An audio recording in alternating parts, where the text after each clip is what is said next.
Olá, boa noite. Bem-vindo, irmão, irmã, bem-vindo, mães, para essa nossa live nesta noite muito especial. Nesse dia que é um dia de festa para o movimento das mães que oram pelos filhos, celebrando os 10 anos de existência desse movimento na Igreja de Jesus. Quero dar já as boas-vindas a você, mãe, e de modo muito especial à nossa paróquia Virgem Maria, a minha paróquia onde eu trabalho.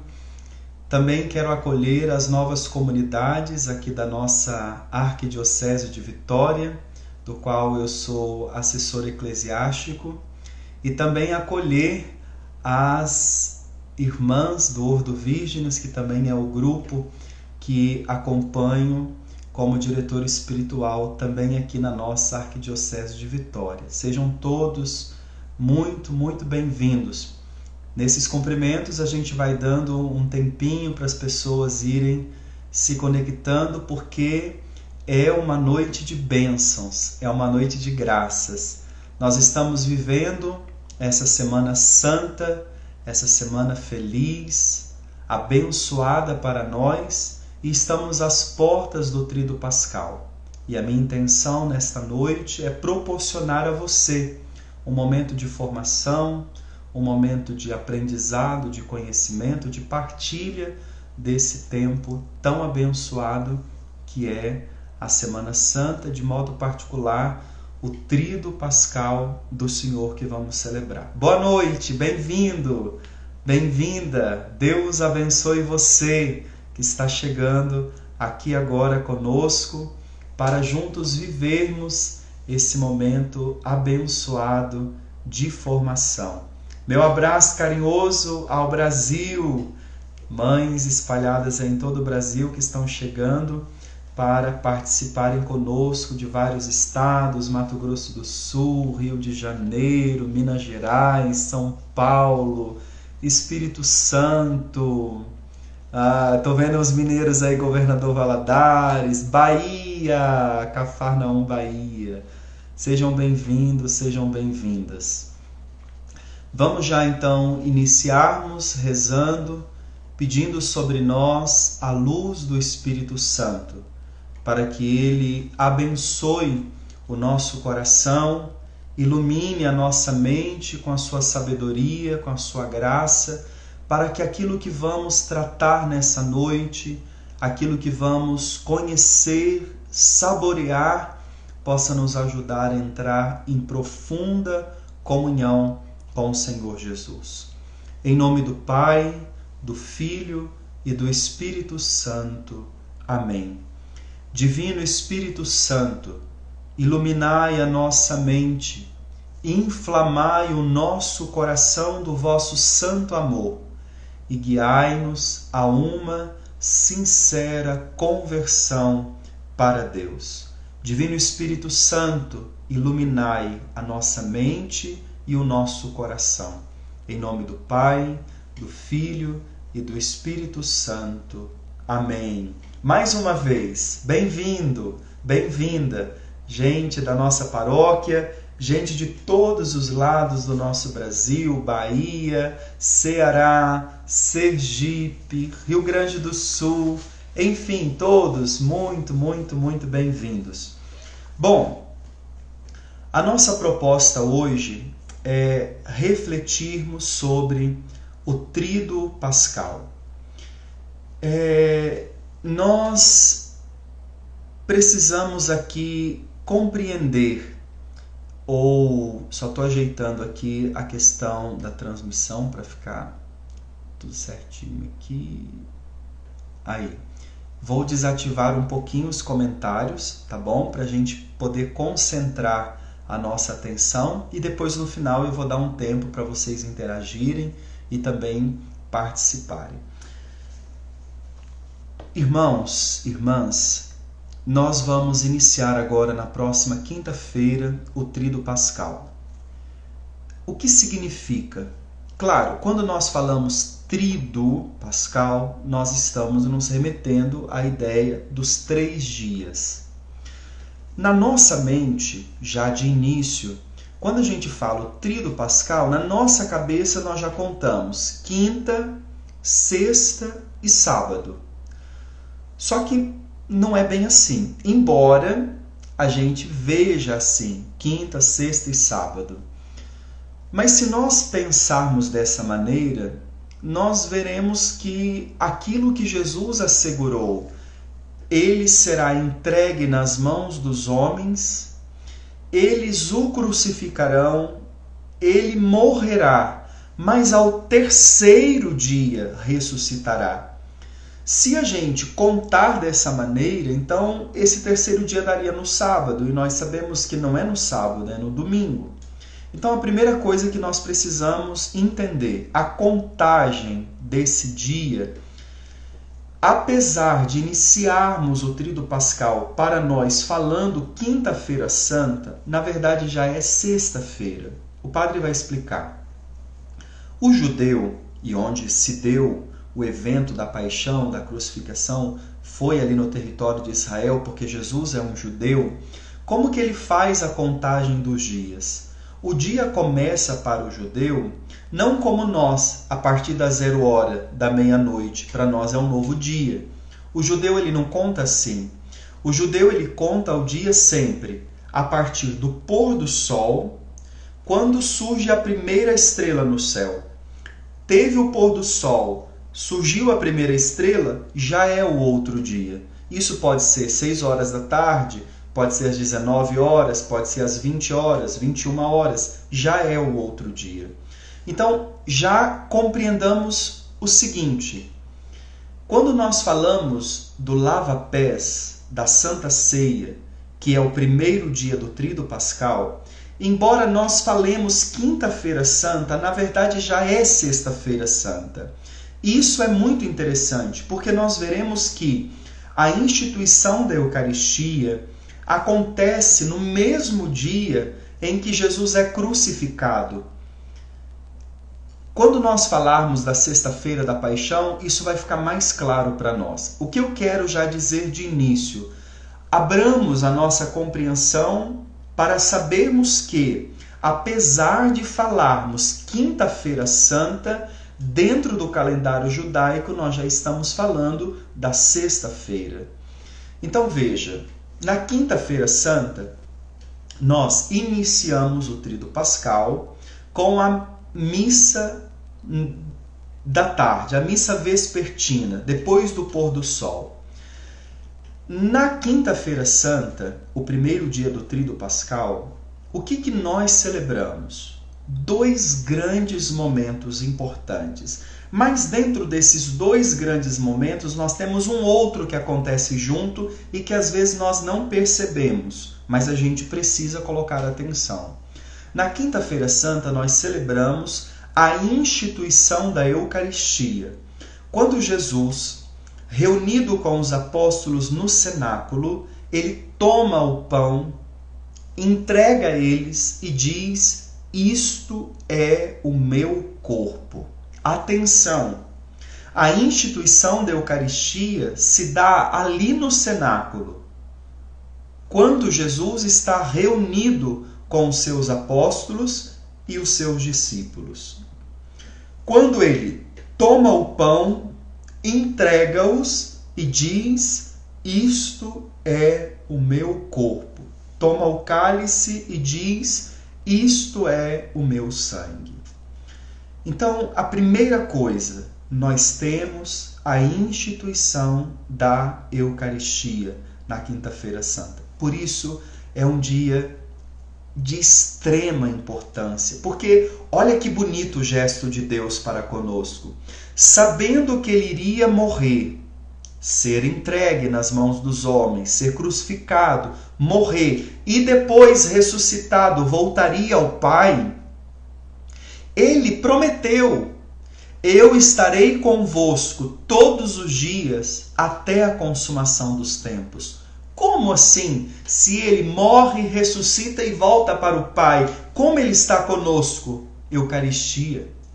A Eucaristia é a certeza da presença real de Jesus entre nós. Ele prometeu e cumpriu a sua promessa. Não nos abandonamos. Quando nós temos isso? Na Quinta-feira Santa. É por isso que na igreja, sempre a quinta-feira é um dia eucarístico. Por isso, não sei se você já observou, na maioria das paróquias, na quinta-feira, normalmente, nós deixamos um espaço do dia, ou há paróquias até que proporcionam isso o dia inteiro, ou uma tarde, ou uma hora, para a adoração de Jesus Eucarístico. Porque é o dia por excelência na igreja da Eucaristia. Agora, lembra que o padre acabou de dizer que acontece também um outro gesto dentro do primeiro dia do Tríduo, da Quinta-feira Santa. Jesus, ele tira o manto, porque vocês sabem, Jesus era um rabino. E o rabino ele tinha um manto próprio, que chamava-se o manto da oração. Por isso, naquele evangelho, Jesus, quando está indo com Jairo para a casa dele, porque disseram que a filhinha de Jairo estava quase morta, a hora que Jesus está andando para ir para a casa de Jairo, Jesus de repente para na multidão e diz: quem me tocou? Os apóstolos dizem: mas Senhor, tem uma multidão que te aperta, que te comprimes, e tu perguntas: quem te tocou? Ele diz: alguém me tocou. O que essa mulher toca? Ela toca o manto de Jesus. Esse manto que os rabinos usavam, que era chamado o manto da oração. Sempre quando eles iam para a oração, sempre quando eles ganhavam esse título de rabino, eles andavam com esse manto. É esse manto que essa mulher toca. E é bonito até, né? Estou abrindo aqui um parênteses, mas é bonito que essa mulher, ela toca onde? Ela toca em Jesus através do manto da oração. Olha que bonito. Quando você reza, você toca em Jesus. É bonito, né? Quando nós entramos em oração, nós entramos em intimidade com Jesus. Veja, Jesus agora na ceia, ele tira o manto. Ele tira esse manto de rabino. E o que ele faz? Ele coloca um avental, que era uma veste que não era do rabino. O povo judeu ele tem muito disso. Eles são identificados através das roupas que eles usam. Então, o rabino tinha o manto da oração. O escravo trazia o quê? O avental. Jesus ele tira o manto e coloca o avental. Veja, isso já começa a causar um espanto, um escândalo para os apóstolos. E se não bastasse isso, o que Jesus faz? Jesus pega um jarro, uma bacia e se coloca aos pés dos apóstolos e começa a lavar os pés. A gente olha para esse gesto e o que a gente diz? Um gesto de humildade. Poxa, o mestre vai abaixar aos pés? Tá, não está errado. Tudo bem, é um gesto de humildade, mas é muito mais do que isso. Preste atenção, um judeu, ele nunca fazia isso. Abaixar para lavar o pé de alguém. Era comum que naquelas famílias judaicas onde se tinha condições, eles tinham um escravo. E o escravo nunca podia ser um judeu. Isso era uma regra, era uma lei entre eles. Por que isso? Porque eles foram escravos no Egito. Então, não era permitido, era inadmissível que um judeu se comportasse como um escravo. Então, se ele quisesse ter um escravo, esse escravo tinha que ser um pagão, de um outro povo, nunca um hebreu. Um hebreu, um judeu, nunca poderia ocupar esse lugar. O que Jesus está fazendo? Jesus está ocupando o lugar do escravo. E olha que interessante, é muito interessante. Eu fico apaixonado com o Evangelho porque à medida que a gente vai estudando, vai conhecendo, vai abrindo assim os horizontes, a gente vai ficando apaixonado. Eu sou suspeito de falar. Mas olha que bonito.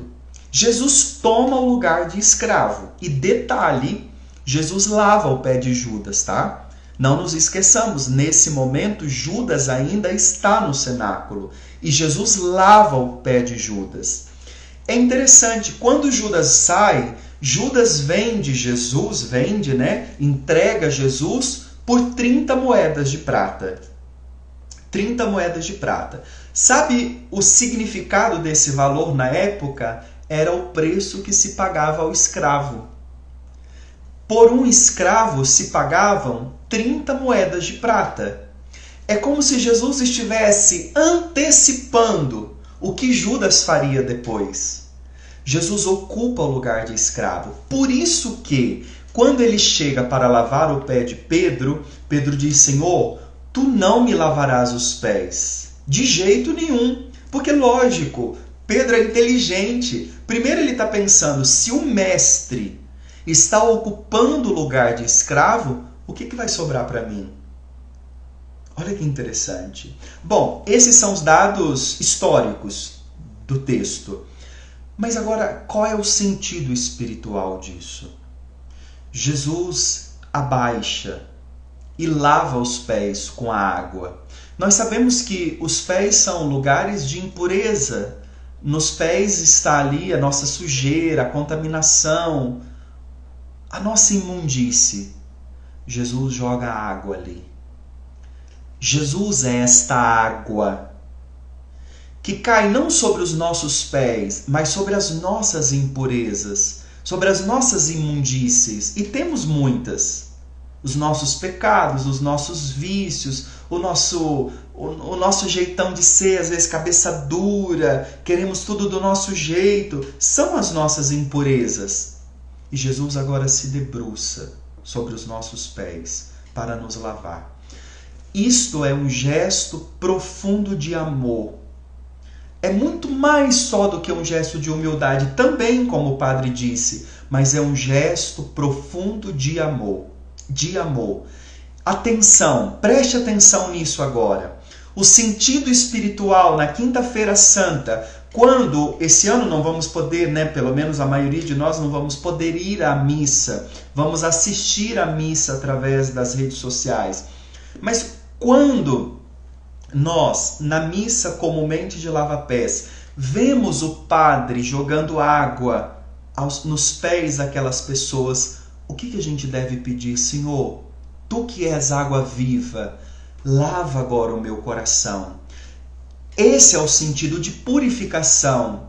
Por isso, quando Pedro diz para Jesus, tu não me lavarás os pés, o que Jesus disse para ele? Se eu não te lavar os pés, tu não terás parte comigo. Aí Pedro diz, opa, aí não. Se nós não nos purificarmos, nós não poderemos ter parte com Deus. Agora, atenção, eu não tenho esse poder de purificar-me. Eu não me auto-purifico. Eu não faço uma coisa e isso me faz ficar puro. Quem me purifica é o meu Deus. Quem me purifica é o meu Senhor. Com uma água, não só a água é símbolo, como no batismo, mas quem me purifica é Ele. Oh, preste atenção, acorda, acorda. Nós estamos diante de uma maravilha. Na Quinta-feira Santa, Deus mesmo se derrama sobre você para te purificar, para te lavar das suas imundícies, das suas impurezas. O que você quer mais? O que você precisa mais? Se o nosso Deus, Ele se abaixa para lavar os nossos pecados. Veja que presente. Eucaristia, o corpo, sangue, alma e divindade de Jesus. Lava-pés. Da Eucaristia é importante nós ainda dizermos, quando Jesus toma o pão e quando o padre faz isso na missa, Jesus não diz, este aqui é o pão que simboliza o meu corpo. Ele não diz isso. Isto é o meu corpo. A Eucaristia é pão que se transforma na carne do Senhor. É vinho que se transforma no sangue do Senhor. O que você e eu comungamos? Comungamos da carne, comungamos do sangue do Senhor. Ele nos dá dele mesmo. Por isso, uma das imagens que é símbolo da Eucaristia é o pelicano. O pelicano, ele tira da carne dele para alimentar os seus filhotes. A Eucaristia é isso. Deus tirando dele e dando para você. Quando você comunga, é isso que acontece. É Deus dizendo, eu não quero que você passe fome. Eu não quero que você se sinta sozinho. Por isso eu não te dou um alimento qualquer. Eu não te dou uma bebida qualquer. Eu te dou a mim mesmo. A minha carne, o meu sangue, verdadeira comida, verdadeira bebida. Mas lembra no início que o padre disse que na Quinta-feira Santa nós temos esses dois grandes gestos de Jesus para conosco. Mas temos um outro que está implícito e que às vezes ele passa desapercebido. Lembra que eu disse isso? Qual é o outro acontecimento que nós temos aqui? A instituição do sacerdócio católico. Sim, porque quando Jesus toma o pão e o vinho e diz, isto é o meu corpo, isto é meu sangue, ele diz, faze isto em memória de mim. Faça isso sempre. E a quem ele delega isso? Quando ele faz a oração, Pai, guarda-os na verdade, santifica-os na verdade, a tua palavra é a verdade. Jesus ordena os apóstolos e faz deles bispos. Ali está a instituição do sacerdócio católico. Sim, porque se Jesus dá a Eucaristia, ele tem que dar aquele que é o ministro ordinário para o sacramento da Eucaristia, que é o Padre. Então, quando nós celebramos o primeiro dia do Tríduo, nós estamos também agradecendo a Jesus pelo sacerdócio católico.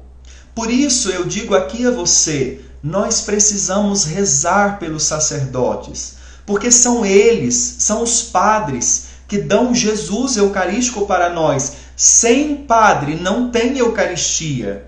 Olha, eu espero não te escandalizar com o que eu vou dizer aqui agora. Quem já trabalhou comigo nas paróquias, quem é da minha paróquia já me ouviu dizer isso, mas atenção, hein? Nem a Virgem Maria pode presidir uma missa. Nem se Nossa Senhora estender as mãos sobre o pão e o vinho, e olha que as mãos de Nossa Senhora são mãos imaculadas, mas ela não é padre, ela não é sacerdote. Só o padre que teve as suas mãos ungidas e recebeu do Senhor esta graça, porque é uma graça, não é mérito nosso, recebeu essa graça, só ele pode fazer isto. A hora que o padre diz, mandai o vosso Espírito para que essas oferendas se mudem no corpo e no sangue de Cristo. Já não é mais pão, já não é mais vinho. É o corpo, o sangue de Jesus. Veja, esta é a riqueza do primeiro dia do Tríduo Pascal. Como ficar de fora? Como não celebrar com todo o coração? Agora, a Quinta-feira Santa ela tem um sentimento litúrgico, é importante também dizer isso. Ela começa, a liturgia do primeiro dia do Tríduo Pascal, começa com ar de glória, de festa. Por quê? Porque é a festa da Eucaristia, é a instituição do sacerdócio católico, é o mandamento do amor, quando Jesus diz, vocês devem fazer isso também, vocês devem também abaixar aos pés dos irmãos. Mas é festa. Por isso, a igreja ela está vestida de branco, as toalhas, os paramentos dos padres, branco, e temos flores, que ficamos sem durante a quaresma inteira. Agora, na Quinta-feira Santa, temos flores. E detalhe, tem o sino na hora do Glória. E cantamos o Glória, porque é um dia de festa. Ao mesmo tempo, à medida que a liturgia vai acontecendo, o Evangelho vai mostrar isso, porque o Evangelho vai mostrar que Jesus está na ceia, mas está com um traidor, que é Judas. E aí Jesus começa a perceber a agonia da sua alma. Ele está feliz com os apóstolos, mas o coração dele sente que ali tem um traidor. E dali Jesus vai ser entregue nas mãos dos homens. Agora, É bonito nós percebermos, a liturgia vai deixar isso claro. Vamos começar alegres. E parece que depois, a hora que as leituras começarem a ser proclamadas, um outro sentimento vai tomando conta de nós. Se você nunca observou isso, eu convido você a observar. Há uma mudança visível. Tudo vai mudando. Até que quando terminar a comunhão, Jesus vai ser transladado para o altar que nós chamamos de altar da reposição, que é a imagem do Getsêmani, e o altar será desnudado, no sentido de esvaziamento. E aí vão sair as flores, vão sair os tapetes, vão sair tudo que é símbolo de glória, de festa. E aí a liturgia vai entrar nesse mistério da agonia. Porque Jesus agora sai do cenáculo e vai para o Horto das Oliveiras. E lá os homens irão, os soldados irão atrás dele, porque Judas saiu na ceia para entregar Jesus. Primeiro dia do tríduo. Lembremos, já é sexta-feira, hein? Porque a quinta-feira, que horas nós começamos a celebrar? À noite. Já é uma missa depois do pôr do sol. Depois do pôr do sol, tendo a primeira estrela, já é um novo dia para os judeus. E aí vamos então para o segundo dia do tríduo, que é propriamente, dentro das nossas contas, a sexta-feira, mas que dentro disso que o padre está explicando, ainda é a sexta-feira que começou naquela noite lá no cenáculo. E por que eu estou frisando isso? Porque a gente precisa perceber a ligação que há da instituição da Eucaristia com o sacrifício. Porque a Eucaristia, a missa é isso, é uma ceia, mas é uma ceia sacrificial, onde o Cordeiro se imola por nós. Se a gente entender isso, a gente consegue mergulhar no sentido da missa. Porque a missa é ceia sacrificial. Começou ali e agora dá uma continuidade. Quando falamos isso, começou ali, é importante também nós percebermos como termina, aspas, a liturgia da missa da quinta-feira. Termina em silêncio, não tem bênção. O padre faz uma oração final e em silêncio ele se retira. Vamos voltar para a sexta-feira, para celebrar a paixão do Senhor. E como iniciamos? Como terminamos? Em silêncio. O padre vai chegar e vai prostrar-se por terra, que é um sinal solene, é um modo de oração solene da igreja.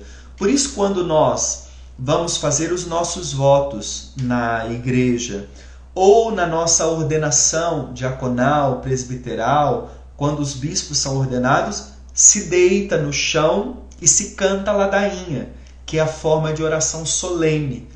Os padres, nós fazemos isso toda sexta-feira santa. E é um gesto também de venerarmos o altar, porque nesse dia nós não vamos beijar o altar, como comumente nós fazemos toda vez que iniciamos a missa. Aquele gesto de prostrar-se em terra já é o gesto de veneração do altar e a nossa entrega como Jesus nas mãos do Pai. Vamos à cátedra e iniciamos então aquela Eucaristia. Não traçamos o sinal da cruz, para que fique muito claro que a missa nós iniciamos com a liturgia da Quinta-feira Santa e ela não terminou. Ela vai agora se prolongar durante a sexta e o sábado. E, na verdade, nós vamos concluí-la, aspas, somente na celebração da Páscoa do Senhor. Por isso, não traçamos o sinal da cruz ao iniciarmos o ato litúrgico da sexta-feira. Lembrando que nesse dia nós não celebramos a missa, porque nós estamos continuando aquela missa que nós iniciamos. Até tem aquele canto antigo da igreja, né? Que diz que assim foi a primeira missa que Jesus rezou. Quem é o sacerdote que rezou a primeira missa? Jesus. Ele começou no cenáculo. Por isso ele é o sumo e eterno sacerdote. A Sexta-feira Santa não é para nós dia de tristeza. Isso tem que ser muito bem trabalhado. Porque senão nós vamos ficar como os apóstolos. Os apóstolos não tinham tido a experiência da ressurreição. Nós sabemos que o nosso Deus não está morto. Então veja, é uma celebração de recolhimento, de silêncio, não de tristeza. Porque eu não olho para a cruz e falo, ai meu Deus, que dó, né? Não, não tenho dó. Eu olho para a cruz e falo, quanto amor! Eu olho para a cruz e fico maravilhado. Eu olho para a cruz e vejo não o meu pecado. E tem gente que pensa isso, de modo especial as influências protestantes, desde Lutero. Lutero olhou para a cruz e disse, olha aí o que fez o meu pecado. Se você falar desse jeito, você está dizendo que o teu pecado é poderoso. E o teu pecado não é poderoso. O teu pecado não tem poder diante de Deus. Se você confessar a Deus o teu pecado, Deus perdoa imediatamente. Me desculpa até alterar a voz para falar isso. Para dizer, não, morramos nos nossos pecados, porque eles são nada diante da misericórdia de Deus. Então a cruz não é um dedo de Deus no meu nariz falando do meu pecado. A cruz são os braços de Deus abertos dizendo, veja como eu te amo. Tu és importante para mim. O teu preço, o teu valor não são ouro, prata. Não. Você vale o sangue de Cristo. Nesse momento, nessa live, se você puder, talvez tem gente aí perto de você, talvez não está acompanhando a live, ou está, coloque a mão no teu coração e diga, meu Senhor, que valor eu tenho? Eu valho o sangue de Cristo. Esse é o meu preço. Olha lá. Esse é o meu preço. Então a cruz não fala do poder do pecado. A cruz fala da potência do amor de Deus. Por isso, nós cristãos católicos, nós adoramos a cruz. Sem medo. Sem medo. Porque ao adorarmos a cruz, quem nós estamos adorando? O madeiro? Não! Nós estamos adorando o nosso Deus, que nos ama incondicionalmente, nos ama infinitamente. Esse é o mistério da Sexta-feira da Paixão. E detalhe, se formos olhar, nós estamos ainda no primeiro dia, que é a sexta-feira, que começou lá no cenáculo e agora está se prolongando até as 3 horas da tarde, que ainda é dia. Jesus está crucificado. Por isso os apóstolos retiram Jesus imediatamente da cruz. Por quê? Se chegar à noite, se der o pôr do sol e aparecer a primeira estrela, eles não vão poder tirar Jesus mais da cruz. Jesus vai ter que ficar lá até o outro dia. Por quê? O sábado para o judeu, eles não podiam fazer nada e não podia deixar ninguém na cruz, porque está chegando a festa da Páscoa, que eles vão celebrar no sábado. Por isso os apóstolos têm que tirar Jesus da cruz logo, às 3 horas da tarde, ele desce da cruz e já levam Jesus para o sepulcro. Então veja, nós ainda estamos no primeiro dia. A instituição da Eucaristia está estritamente ligado com o mistério da cruz. Ficou claro isso para você? Você consegue perceber então a ligação que há entre Eucaristia e cruz? Por isso falamos de ceia sacrificial.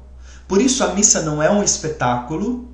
A missa é um sacrifício. Mas não é um sacrifício, então por isso eu tenho que ficar de cara batida, triste, a missa tem... Não! É um sacrifício de amor. Por isso nós não estamos falando de um assassinato. Atenção! Jesus não foi assassinado. Ele disse, minha vida ninguém tira. Eu dou livremente. Ah, isso é maravilhoso. Nós não estamos diante de uma injustiça humana. Ah, os judeus tramaram a morte de Jesus. Existe um projeto do Pai, porque na cruz de Jesus está explícito o profundo amor de Deus por você e por mim. E na sexta-feira da paixão, nós temos 2 grandes momentos belíssimos, que, além da liturgia da palavra que vamos ouvir, a homilia que o padre fará, nós teremos o momento da oração universal. Quando a igreja vai rezar pelos judeus, que foi o primeiro povo que Jesus veio, vamos rezar pelos que creem e por aqueles que não creem.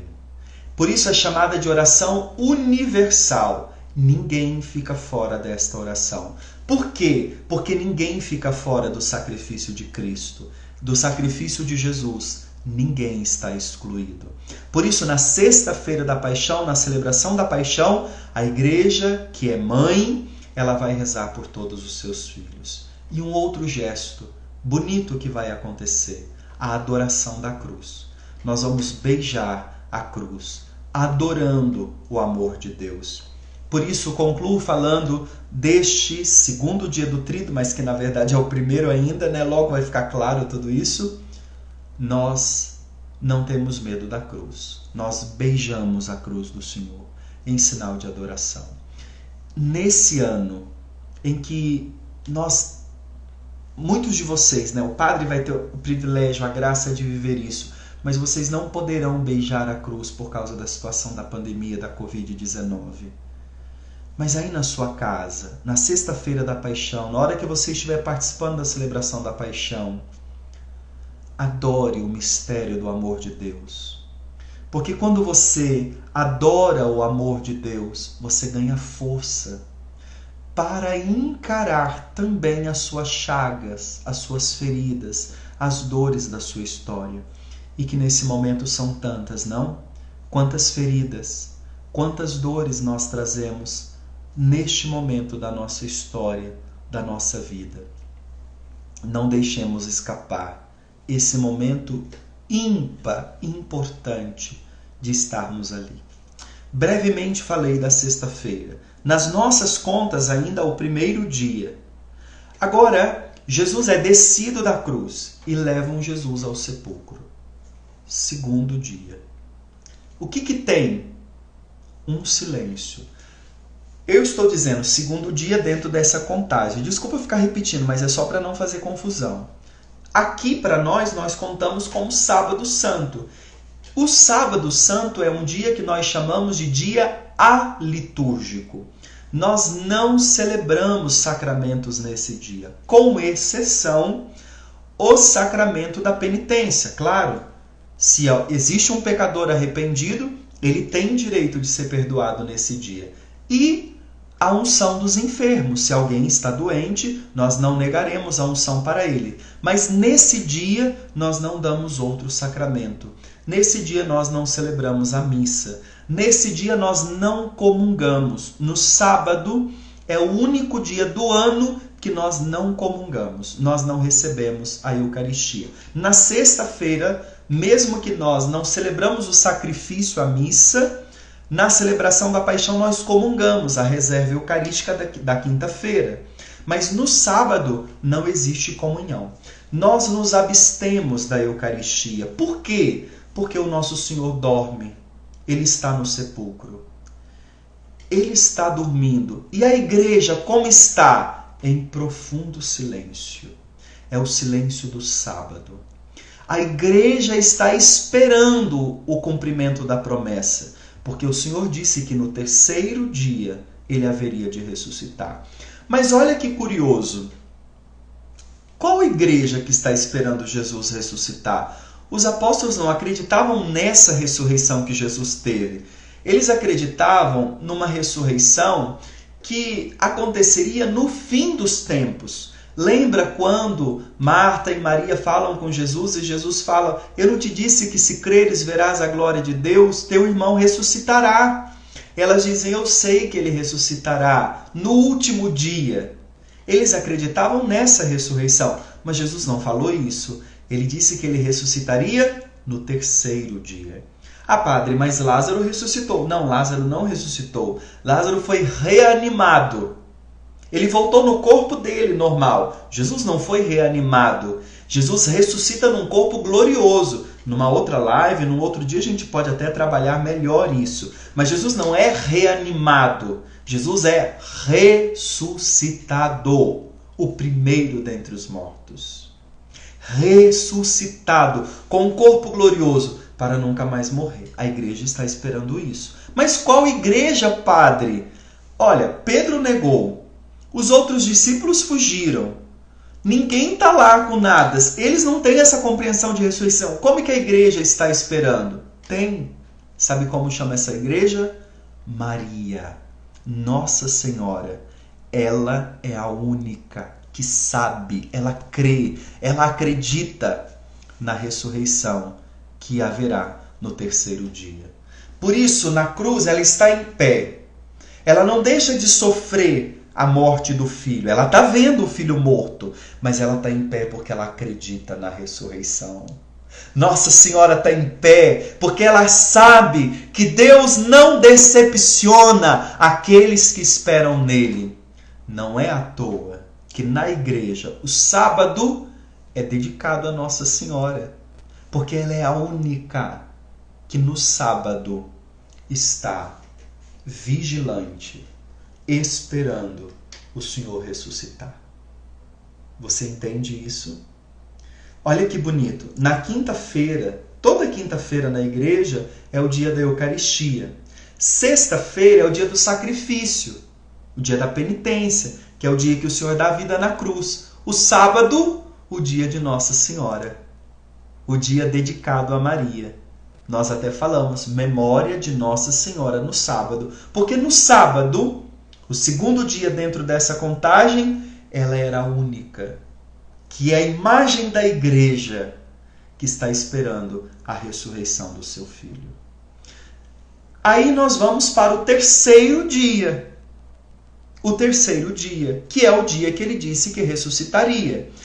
Aí você fala, padre, mas a gente celebra no sábado. Não, já é domingo, porque já está noite, já teve o pôr do sol e a estrela já apareceu. Aí nós vamos nos encontrar para celebrar a grande vigília pascal, que já é para nós domingo, o terceiro dia. Sexta, sábado, domingo. Padre, mas não começou na quinta? Aí eu expliquei. A partir do pôr do sol, com a estrela aparecendo, já é o outro dia. Sexta, sábado, o domingo da ressurreição. Aí nós vamos para a vigília pascal, que começamos também sem traçar o sinal da cruz. Por que a igreja não faz isso? Para que fique claro que esta ainda é uma continuação daquela missa que nós iniciamos na noite da Quinta-feira Santa. É uma liturgia só. Agora, atenção, tudo aconteceu para este momento. Por isso, eu às vezes fico assim, meu Deus, como ajudar o nosso povo católico? Porque o nosso povo quer lotar as nossas igrejas, agora não vai ter jeito por causa da pandemia, mas abarrotam a igreja na Sexta-feira da Paixão. E o dia mais importante, que é a Vigília Pascal, o nosso povo não vai. O nosso povo não aparece. É o dia por excelência, de maior importância para nós.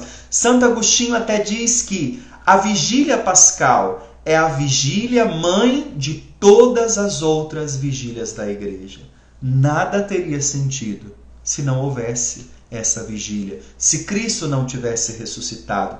Por isso, essa liturgia começa com a bênção do fogo novo, que o fogo, a luz, a imagem de Jesus, o fogo do Espírito Santo, que vai abrasar a igreja. E essa igreja abrasada, iluminada, vai glorificar o Senhor. Aí nós vamos ter a preparação do círio, que o padre vai marcar com as chagas, porque aquele círio é a imagem de Jesus ressuscitado. E aí nós vamos ouvir o precônio pascal, o pregão, o anúncio da Páscoa. E nele nós vamos ouvir a história da nossa salvação. E faremos aquela feliz proclamação. Ó feliz culpa que nos mereceu tão grande Redentor. Ó feliz culpa, ó noite realmente gloriosa que reconcilia o homem com Deus. Se o pecado fez o homem inimigo de Deus, Agora essa noite da Páscoa faz o homem voltar à amizade com Deus. Que coisa maravilhosa! Eu não sei se você experimenta isso aí no teu coração, mas a nossa liturgia ela é magnífica, magnífica. É uma pena que às vezes por não conhecer a fé, nós não celebramos com esse entusiasmo, com esta alegria, com esta paixão. É a noite maravilhosa. Feita a proclamação da Páscoa, nós vamos ouvir as leituras. É uma liturgia longa. Vamos ouvir normalmente 9 narrações. 7 leituras do Antigo Testamento e 2 do Novo Testamento. Uma carta do apóstolo e a leitura do Evangelho. 9 leituras. E olha que sinal bonito. Como para nascer a gente passa por 9 meses de gestação, para nascer para a vida nova, nós agora ouviremos 9 leituras. Como que cada leitura fosse correspondente a um mês da nossa gestação. São símbolos, mas que ajuda a gente mergulhar no mistério. A ponto que a hora que proclamar o aleluia para o Evangelho, nós vamos proclamar a vida nova que o Senhor vai estar trazendo para nós. Essa liturgia vai trazer toda a história da salvação. Nós ouviremos desde Abraão, lá começando do Gênesis, desde o pecado de Adão, passando por Abraão, os patriarcas, os reis, até chegar à consumação dos tempos, quando Deus manda o seu Filho e nos salva. Depois vamos para a liturgia batismal, porque essa é por excelência a noite do batismo, mesmo que não tenha batismo. Nós abençoamos a água, porque nessa liturgia nós vamos renovar a nossa fé. Aqui é interessante, rapidinho dizer, as pessoas às vezes criticam nós católicos, dizendo que nós enfiamos a nossa fé católica na goela das crianças. Não, nós damos a fé porque sabemos que ela é importante, mas todos os anos na Vigília Pascal, quem é católico, renova a sua fé, professa a sua fé. Eu assumo, eu sou mesmo católico, todos os anos. Por isso quem não vai na Vigília Pascal não renova a fé, não renova a sua adesão à igreja, a Jesus, aos sacramentos. Por isso essa é uma liturgia, uma noite batismal, que ainda que não tenha batismo, nós abençoamos a água e fazemos a renovação das promessas. Depois vamos para o ápice, a liturgia eucarística, quando Jesus vai dar a vida por nós. Aí nós vamos comungar do corpo e do sangue. Como vimos na quinta-feira, agora vai culminar no mistério da fé. E aí depois oremos e o Padre então nos dará a bênção final. Lembra que desde que começamos, na quinta-feira santa, o primeiro dia do tríduo, não fizemos mais o sinal da cruz para começar e não recebemos a bênção. Para que fique muito claro, começamos na quinta e vamos concluir na noite do sábado. Primeiro, segundo e terceiro dia do nosso tríduo. Passado o tríduo pascal, aí nós vamos no domingo de dia, com a igreja, celebrar que o Senhor está vivo, que o Senhor está ressuscitado. Bom, essas são as brevíssimas informações que eu separei para trazer a vocês, tratando aí do tríduo pascal como experiência da nossa igreja, como algo que a gente pode aqui experimentar. Eu estou vendo aqui para permitir agora que vocês também participem, se talvez tiver alguma pergunta rápida, porque o nosso tempo está concluindo. Mas eu gostaria também de saber se essa partilha que nós fizemos agora ajudou. E assim, essa formação ela é um coroamento, como uma formação de liturgia para a nossa paróquia, para aqueles que a gente acompanha de tantos lugares e com muito carinho para o nosso movimento das mães que oram pelos filhos nesse dia que nós estamos celebrando 10 anos de carisma. 10 anos o Senhor escolheu. E quem me acompanha sabe, desde que eu comecei o meu ministério, uma coisa que eu prezo bastante é a formação. Porque eu acredito que se eu não conheço, como que eu vou celebrar? Eu não conheço, como que eu vou amar? Então, quem trabalha comigo na paróquia, os movimentos que eu acompanho, agora as mães que estão aí, saibam, eu trabalho nessa linha de formação. Porque se a gente não conhecer, nós não vamos conseguir celebrar bem. E a gente não pode. Então aqui é um pequeno presente. Eu falo presente porque o que a gente ganha de graça nós temos que dar. Então eu ofereço para você que está acompanhando essa live de tantos lugares, né, como eu já mencionei, esse presente, num desejo profundo que você, conhecendo mais a liturgia da igreja, você possa celebrar essa Semana Santa com muito amor. Onde você tem a oportunidade, participe. Onde não pode participar, nos acompanhe pelas mídias, pelas redes sociais, nos acompanhe, porque a gente tem que celebrar. Eu sou o Padre Adeleon, para quem está chegando aí agora, porque eu estou fazendo essa live aqui do canal das Mães que Oram pelos Filhos, no canal oficial. Eu sou o Padre Adeleon Santana, da Paróquia Virgem Maria, da Arquidiocese de Vitória, do Espírito Santo, e trabalho aqui na Paróquia Virgem Maria. Atualmente sou assessor eclesiástico para as novas comunidades aqui na Arquidiocese, acompanho o grupo da Ordo Virginus e agora fui nomeado há pouco tempo, aí alguns meses já, 2 meses, se não me engano, 1 mês e pouco, como o diretor espiritual geral do Movimento das Mães que Oram pelos Filhos. Então esse foi o meu gesto de presente para o movimento, para a minha paróquia, para essas pessoas queridas que nos acompanham. Tem o nosso canal no Instagram, Padre Adeleon, que você pode nos seguir, acompanhar. Ali todos os dias eu disponibilizo uma pequena reflexão da Palavra de Deus que você poderá receber. E obviamente ali também você vai podendo acompanhar um pouco da nossa caminhada e aquilo que a gente vai oferecendo. Gente, muito, muito obrigado pela presença, pelo carinho, por vocês estarem aqui. Eu estou vendo aqui agora vocês colocando aí, né? Tanta gente querida, gente que eu conheço, outras que eu ainda não conheço pessoalmente, que agora ao longo da vida a gente vai conhecendo e a gente vai estreitando esses laços dessa grande família que somos, que é a Igreja de Jesus. Que você receba com humildade esse carinho e peço, reze e viva intensamente esse tríduo pascal. Você verá que muitas coisas maravilhosas, a partir do que hoje nós fomos aprendendo, vão chegar também aos nossos corações. Compartilhe depois essa live, nós vamos deixar salva aqui com outras pessoas para que mais gente possa conhecer a riqueza que é a nossa igreja. E para concluir, eu quero trazer agora a sua vida, o seu coração de mãe, de paroquiano, de amigo, de amiga, de pessoas que agora estão nos acompanhando para dar a bênção de Deus sobre o teu coração. E quero dizer que neste tempo difícil, quero trazer uma palavra também de pandemia, hospitais superlotados, profissionais da saúde, além daquilo que suportam, da carga emocional, cansaço. Tem uma palavra.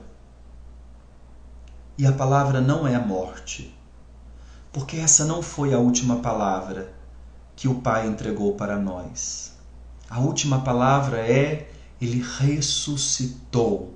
Ide, dizei aos meus irmãos, Ele ressuscitou. Por mais que a morte esteja nos rondando neste tempo, nós não vivemos da morte. Nós somos da vida.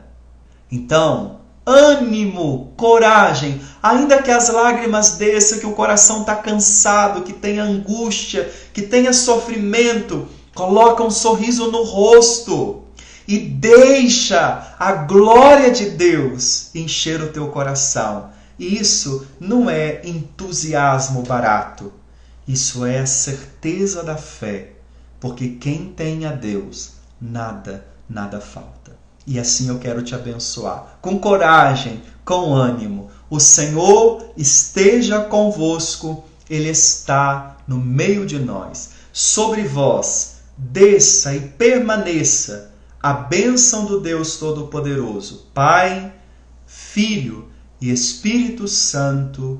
Amém.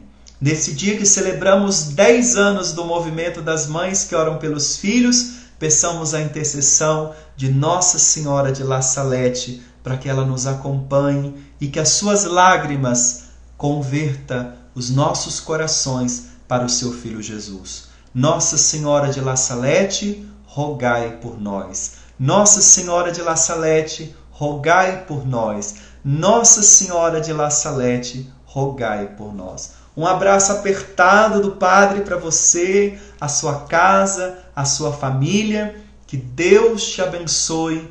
Vivamos intensamente esse Tríduo Pascal. Muito obrigado por ter você aqui comigo nesse momento. Um abraço, Deus te abençoe e viva o movimento das mães que oram pelos filhos, vivam as nossas paróquias, viva Jesus que nos acompanha. Deus te abençoe, um grande abraço.